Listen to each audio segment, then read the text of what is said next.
انسان طالبانو انسان عجیب انسان ده. علماءوايي ولی انسان ته الله زنا نه ده حلاله کړي،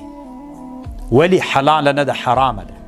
طالبانو علما فلسفي جواب کوي خپله ښځه ښایسته یي که پردی، خو داسې به نه وایي پردی ښځه ښایسته یي طالبانو، ځکه چې دا ویني سترګې دې راوړي نو زړه کې دې ورته ګرځي چې دې سره خو مې هغه کړی وی، هغه چې وکړي ورسره طالبانو بیا هغه دې هم لږ راخپله سي، بیا له هغې نه څوک، بیا له هغې نه پردی. زړه دې غواړي چې ټولې دنیا ښځو سره ته څوک وکړي، چې ټولو دنیا ښځو پسې طالبانو دا نفس دې ټیټ سي همداسې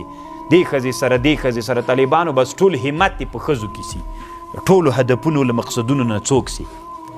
انسان چې طالبانو کله ټیټ سي ډېر کارونه پې باندې سي بیا هغه انسان طالبانو مزل نه سي کولی. زه خپله یم طالبانو کله د کور مسؤلیت د مرکز د ملګرو د مدرسې د لکه اوس طالب راوښده چې دا نقشه داسې سوي ده نو دا اوس ما پورې دوی راوتړي مثلا که نه بیا طالبانو زه دومره ناهیلې سم دومره ستړی سم بیا طالبانو د ترجمې سي د مدرسې سي د عامو انسانانو سي د حکومت سي د انسانانو د طبیعت سي د اسلامي امت غم سي دا ټول طالبانو سړي پسې ډېر سي بیا انسان ډېر تکلیفوي او ډېر ستړی کوي. نو چې ټول غم تا سره د ښځې دا ښایسته دا ښایسته هغسې بیا دې معامله وکړه بیا وایي دا نه د هغه ښایسته ده بیا همداسې ځنو ستی به بس همداسې پروت وي چې به هم نسې کولی. نو خو ټول قوت به دې ختم شي.